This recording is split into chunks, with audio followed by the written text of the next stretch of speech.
ये आपको तय करना है कि आपको किस तरीके का लोकतंत्र चाहिए। आपको ये लोकतंत्र चाहिए जहां देश के प्रधानमंत्री को प्रधानमंत्री के बतौर नहीं, शेर के बतौर प्रस्तुत किया जाता है। अब बताइए, आप प्रधानमंत्री चुने थे ना, इनके समर्थक कहते हैं कि शेर हैं। हम बोले शेर हैं तो जंगल में क्या कर, मैंने यहाँ क्या कर रहे हैं? शेर तो जंगल में रहता है या चिड़ियाघर में रहता है। एक बात और बोले, एक बार एक ऐसे ही इनका समर्थक हमसे उलझ गया। अमूमन हम उलझते नहीं हैं, लेकिन उलझ गया। बोला तुम क्या बोलोगे, प्रधानमंत्री हमारे शेर हैं। हम बोले सुनो दोस्त, किसी शेर को किसी इंसान के गले में पट्टा डाल करके घुमाते हुए देखे हो? ये काम भी इंसान ही करता है कि शेर के गले में पट्टा डाल करके उसको घुमाता है। हम इंसान हैं और हमको इंसान ही होना पसंद है। और तुमको अगर लगता है कि सही में ये इतने मजबूत व्यक्ति हैं तो फिर क्या ज़रूरत है? और बताइए, राफेल खरीदने का ज़रूरत है? क्या क्या करेंगे खरीद करके? प्रधानमंत्री को बॉर्डर पे खड़ा कर दो, प्रधानमंत्री जो है बोल बोल करके पाकिस्तानियों को मार देंगे। इतना फेंकेंगे, इतना फेंकेंगे, चारों खाने चित, चारों खाने चित। फिर भी अगर 2-4 पाकिस्तानी बंदूक लेकर के इधर उधर बच जाए तो प्रधानमंत्री सलमान खान की तरह शर्ट खोलेंगे, 56 इंच का सीना दिखाएंगे। ये क्या चल रहा है? एक तो इनके जो सारे मंत्री हैं, एक मंत्री तो बोल दिया यहां तक कि विपक्ष के उलझुल सवालों का जवाब देने के लिए प्रधानमंत्री नहीं है, हम जवाब देंगे। तो कानून मंत्री का जो सवाल होगा उस पर गृह मंत्री बोलेंगे, गृह मंत्री के सवाल पे वित्त मंत्री बोलेंगे, वित्त मंत्री पे रक्षा मंत्री बोलेंगे। कोई भी मंत्री अपने मंत्रालय से जुड़ा हुआ बात नहीं बोलेगा, बाकी दुनिया भर की बात बोलेगा।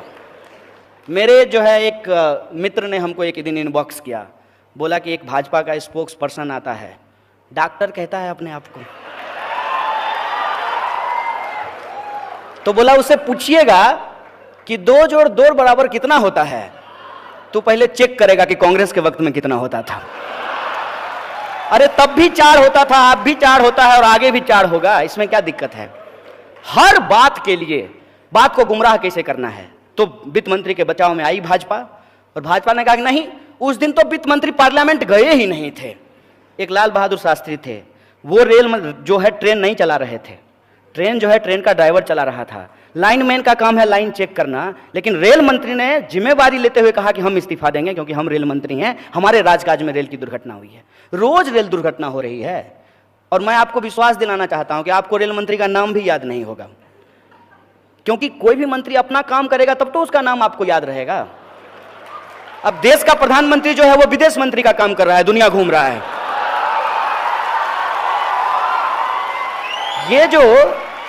ये जो सिचुएशन है, इस सिचुएशन को आप देखिए और आप समझिए कि सच क्या है, झूठ क्या है, हर बात को कैसे ट्विस्ट किया जाता है, कैसे इतिहास को तोड़ा मरोड़ा जाता है, कैसे गांधी जी का भी चश्मा इस्तेमाल कर लिया जाता है। माने कहते हैं ना, मुख में राम बगल में छुरी, मुख में नाथूराम बगल में गांधी। ये कैसे इस्तेमाल कर रहे हैं? सब कुछ कहेंगे, गांधी जी महान आदमी थे, गांधी जी अपना पखाना साफ करते थे, गांधी जी सादा जीवन उच्च विचार करते थे, और गांधी जी का कोई भी चीज अपने ऊपर लागू नहीं कराएंगे। ना सादा जीवन उच्च विचार लागू करेंगे, ना रूरल इकोनॉमी को लागू करेंगे, ना किसानों की आत्महत्या पे कुछ बोलेंगे, ना गांधी की हत्या पे कुछ बोलेंगे। कोई एक मंत्री, कोई एक बड़ा नेता, कोई एक रेस्पॉन्सिबल व्यक्ति जो खुल करके कहे कि गांधी की हत्या नाथूराम गोडसे ने की, इसलिए हम नाथूराम गोडसे को आतंकवादी समझते हैं, नाथूराम गोडसे को मुर्दाबाद कहते हैं, किसी में हिम्मत नहीं है ये कहने की। और अपनी नाकामी को छुपाने के लिए सारा का सारा दोष जो है वो किसी और के सर पे मढ़ देना है। मसलन कि भाजपा ने कहा कि एनपीए जो है वो तो कांग्रेस के टाइम पे हुआ था, करप्शन जो है वो तो कांग्रेस के टाइम पे हुआ था। कांग्रेस के टाइम पे महंगाई नहीं थी क्या? तब पेट्रोल महंगा नहीं मिल रहा था। अरे किसान आत्महत्या तो कांग्रेस के वक्त में भी होता था। हम स्वीकार करते हैं भाई कि यह सारी समस्या जो है 2014 से शुरू नहीं हुई है, ये हम स्वीकार करते हैं। लेकिन अगर ये आप कह दें कि तू चोर मैं चोर इसलिए चोरी बहुत अच्छा है, ये तो हम मानने के लिए तैयार नहीं है। ये तो जवाब नहीं होता है। तू चोर मैं चोर इसलिए चोरी मुद्दा नहीं है, इसको हम कैसे मान लें, इस देश के नौजवान कैसे मान लें, ये सवाल मैं आपके सामने रख रहा हूं। एनपीए था, करप्शन था, इन जो समस्याएं हैं, इस समस्या से ही निजात के लिए लोगों ने आपको प्रधानमंत्री बनाया, नया सरकार चुन करके लाया। नहीं तो वही लोग कंटिन्यू कर रहे होते, क्या दिक्कत है? अरे कम से कम इतिहास तो झूठ नहीं बोलते ना मनमोहन सिंह, पढ़े लिखे व्यक्ति हैं। कम से कम इकोनॉमी पढ़े हुए थे, इकोनॉमी समझे हुए थे, तो कोई इकोनॉमिक डिसीजन लेते तो डिमोनेटाइजेशन जैसा ब्लंडर तो कम से कम नहीं किए होते। ये तो होता ना। मैं किसी के समर्थन में नहीं बोल रहा हूं। आज जब मैं गांधी की बात कर रहा हूं, लाल बहादुर शास्त्री की बात कर रहा हूं, तो देश में क्या होना चाहिए, लोकतंत्र में क्या होना चाहिए, क्या जरूरी है हमारे आने वाली पीढ़ी के लिए, समानता क्यों जरूरी है समाज के लिए, मैं इस पर बात कर रहा हूं। और यह क्या मतलब होता है? हर सवाल को गुमराह करके आप नेहरू के पास पहुंचा देना चाहते हैं। अजीब बात है। मुझे तो लग रहा है कि इस दिन आप लोग भी इंतजार कीजिए, किसी दिन स्टेटमेंट आएगा मोदी जी का। मोदी जी जैसे कह रहे हैं ना कि इतने सालों का गड्ढा है, 70 साल में कांग्रेस ने जो है इस देश को लूट लिया है, तो उसको ठीक करने में वक्त मिलेगा। एक तो 70 साल जब ये बोलते हैं, तब जो है ये उसमें बीपी सिंह को भी जोड़ लेते हैं, अटल बिहारी वाजपेयी के 6 साल को भी जोड़ लेते हैं। और इनका ये मानना है कि अटल बिहारी वाजपेयी का जो 6 साल था उसमें भी कोई काम नहीं हुआ था। उससे भी आगे बढ़ करके कोई इनका समर्थक तो ये जाके कह देता है कि 1100 साल के बाद जो है कि हिंदू प्रधानमंत्री बना है। इस पे विचार कीजिए कि गांधी क्या कहते थे। गांधी कहते थे कि ईश्वर अल्लाह तेरे नाम सबको सन्मति दे भगवान। आज देश का जो प्रधानमंत्री है वो कब्रिस्तान और शमशान की बात कर रहा है। आप हिंदुस्तान की बात कीजिए, आप कब्रिस्तान और शमशान की बात क्यों कर रहे हैं? आपको हिंदुस्तान की बात करने के लिए इस देश का प्रधानमंत्री बनाया गया है, लेकिन आप हिंदुस्तान की बात नहीं करेंगे। ये जो सिचुएशन है, इस सिचुएशन में हमको ये विचार करना पड़ेगा कि हम किस तरीके से देश का निर्माण करेंगे। और देश का निर्माण करने के संबंध में एक इंपॉर्टेंट बात मैं आपको बता दूं। इस देश का जो डेमोक्रेटिक प्रोसीजर है, उस प्रोसीजर पे हमको स्टिक होना पड़ेगा। क्या है प्रोसीजर? प्रोसीजर ये है कि पिछली सरकार की जो गलतियां थी, उन गलतियों से जनता नाखुश थी और जनता ने पार्लियामेंट्री डेमोक्रेसी में नए लोगों को अपना मत दिया और नए लोगों की सरकार बनी। अब नए लोगों की जब सरकार बनी, वो भी यदि गलती कर रहे हैं, वो भी जो वादा किया वो यदि पूरा नहीं कर रहे हैं, तो उनको भी सत्ता से जाना चाहिए। यही लोकतंत्र है, यही पार्लियामेंट्री डेमोक्रेसी है। ये हमको दिमाग में डालना चाहिए। और ये बात हमारे दिमाग में ना आए, इस दिशा में हम सोच ना पाएं, इसीलिए ये जो आप कहते हैं ना, सच का तो छोड़ दीजिए, झूठ जो है वो इस कदर हमारे दिमाग में घुसाया जा रहा है कि हम सच के इर्द गिर्द भी नहीं पहुंच पाते हैं। और वो क्या है? साफ साफ कहते हैं कि एनपीए कांग्रेस के वक्त में इतना लाख करोड़ हो गया था। होगा, लेकिन आपसे तो हिसाब हम तब का पूछेंगे ना, जब आप अप्रैल 2014 से लेकर के अप्रैल 2018 के बीच में 3,16,000 करोड़ रुपया जो है लोन का, कॉरपोरेट लोन का माफ़ कर दिए हैं वित्त मंत्री रहते हुए। ये सवाल तो हम आपसे पूछेंगे ना, कि ये सवाल जो है हम पूछने के लिए इंदिरा गांधी से जाएं, ये सवाल पूछने के लिए हम नेहरू से के पास जाएं।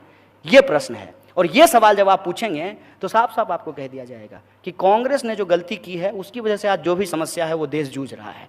तो कल को अपनी नाकामी छुपाने के लिए प्रधानमंत्री कह देंगे कि पिछले 5 साल में हम कुछ इसलिए नहीं कर पाए क्योंकि हम कांग्रेस के वक्त में पैदा हुए थे। इस बहानेबाजी का क्या मतलब है? और हम एक आइडियोलॉजिकल प्रश्न आपसे पूछ रहे हैं, लोकतंत्र के हवाले से ये सवाल हम आपसे पूछ रहे हैं कि लोकतंत्र को कैसे चलना चाहिए, लोकतंत्र में क्या जरूरी है। और लोकतंत्र में जो हमने पढ़ा है, माने हम डिग्री भी दिखाने के लिए तैयार हैं, हमारी डिग्री देख लीजिए। हमने जो पढ़ा है, हमने ये पढ़ा है कि लोकतंत्र में लोग सबसे इंपॉर्टेंट होते हैं।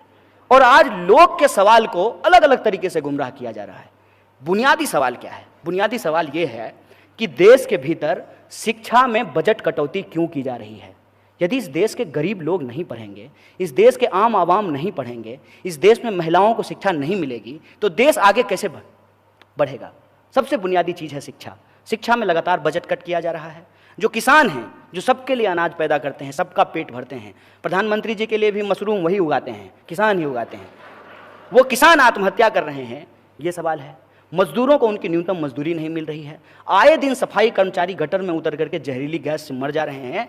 और सरकार के जो समर्थक हैं वो अजीबोगरीब बयान देते हैं। एक तो जज साहब हैं, मैंने न्यायपालिका भी रो दी होगी उनके उस सवाल से। एक जज साहब ने कहा कि मोर मोरनी के आंख में आंसू डाल देता इसलिए बच्चा पैदा हो। हमको तो सुन करके लगा कि हिंदू धर्म तो नहीं खतरे में है, लेकिन इस देश में विज्ञान, लॉजिक, गणित, दर्शन, इतिहास ये जरूर खतरे में है। इस तरीके की बातें जो है वो की जाती है। और ये आप मत समझिए कि ये ऐसे ही किया जाता है, ये जानबूझ करके किया जाता है, क्योंकि ये एक डिजाइन है। डिजाइन ये है कि इतनी बार झूठ बोलो कि वो झूठ को ही लोग सच मानने लगे।